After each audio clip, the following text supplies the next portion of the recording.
We're here to talk college basketball, specifically the Gotham Classic, featuring game number one of a doubleheader, St. John's versus Pittsburgh, and in game two, Seton Hall versus Iona, a good New York City basketball doubleheader. And they'll meet at Madison Square Garden on December 18th. And here to provide his insight to the doubleheader is Adam Zagoria with the New York Times, as you can see across his shirt, NJ.com and zagsblog.com. Adam, thank you for giving us your time. Hey, thanks for having me, Ray. Always good to talk hoops. Let's start with the first game, St. John's and Pitt. Obviously, there's a lot of history, old Big East rivalries, but the two teams haven't met in 8 years. So there's a lot different. Specifically, we'll start with the coaches. When Mike Anderson was hired 3 years ago, it seemed like a pretty much out-of-the-box hire, but it turned out pretty good so far. Yeah, I mean, look, first of all, it's a great, doubleheader you guys have there, especially for, New York and Northeast basketball fans. 4 teams with a lot of tradition. As far as St. John's and Pitt, obviously it would have been a little somewhat sexier of a matchup if both Julian and Justin Champagny were still playing college ball. One of them's in the NBA, so we just have Julian left at St. John's, but still should be a fun matchup. As far as Mike Anderson, look, I was surprised, I think, as were some other people, when St. John's went in that direction. He didn't really have any ties to the Northeast. He's not from the Northeast. But, you look at now what he's done, his roster is his 2 best players are New York City guys, Julian and Posh Alexander. He's got a whole bunch of other, New York City kids on the roster and recruits coming in. I think I saw a stat the other night that Mike is one of just 3 or 4, high major coaches who has never had a losing season. I think Mark Few and Bill Self might have also been on that list. So obviously the next hurdle for St. John's is going to be getting back to the tournament and, trying to make a little run. John Hughley and Femi Adekali. Both of those guys have been off to great starts this year. And like I said, it seems like the future is bright when you look at those two. Yeah, I think as we speak right now, Femi is a little banged up, right? I think he's been out, if I'm not mistaken, with an injury. But yeah, he's got some good young pieces there, and you got to continue to, build on that and continue to recruit and develop a culture. Jeff Capel obviously comes from Duke, under Coach K. So, nothing says more about culture than Duke. And he's, continuing to try to, translate that over to Pitt. You got to win games on the court, and I'm sure Jeff would tell you that as much as anyone. And it should be a fun game, and hopefully it's a competitive and exciting matchup for the fans. The second game has become intriguing after what's been going on this year between Seton Hall and Iona. Let's start with the Hall. They're off to a great start. Is this the start you expected to see from them? I was pretty high on Seton Hall even before the season started. I'm obviously covering them for the Star Ledger and NJ.com.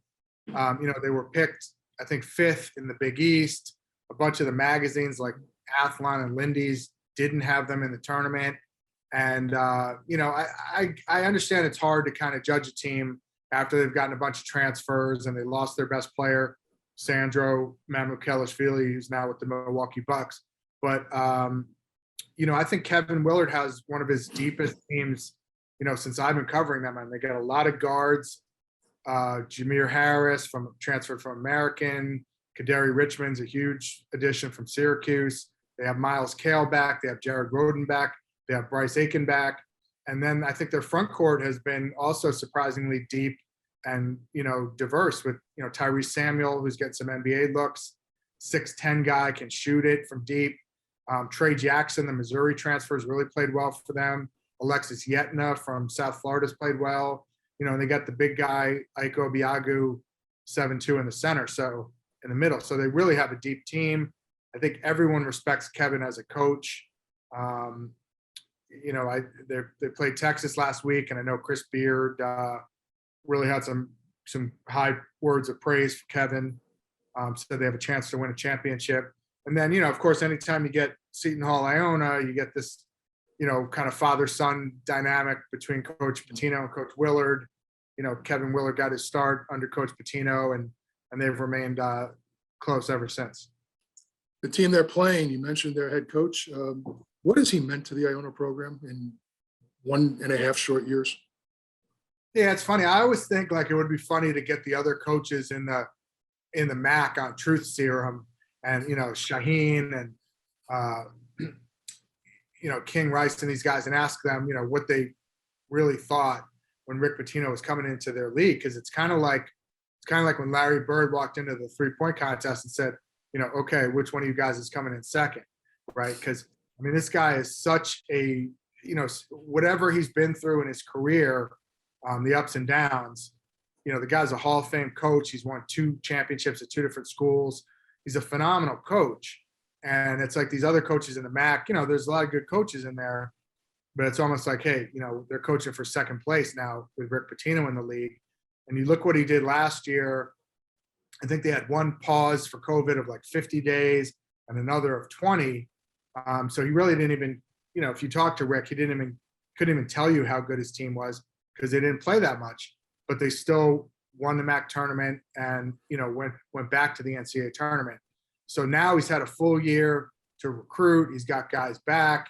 He's coaching them all year. They've already got a win over Alabama, which is a, signature win for them. So, it's really intriguing to kind of imagine what Iona's upside is.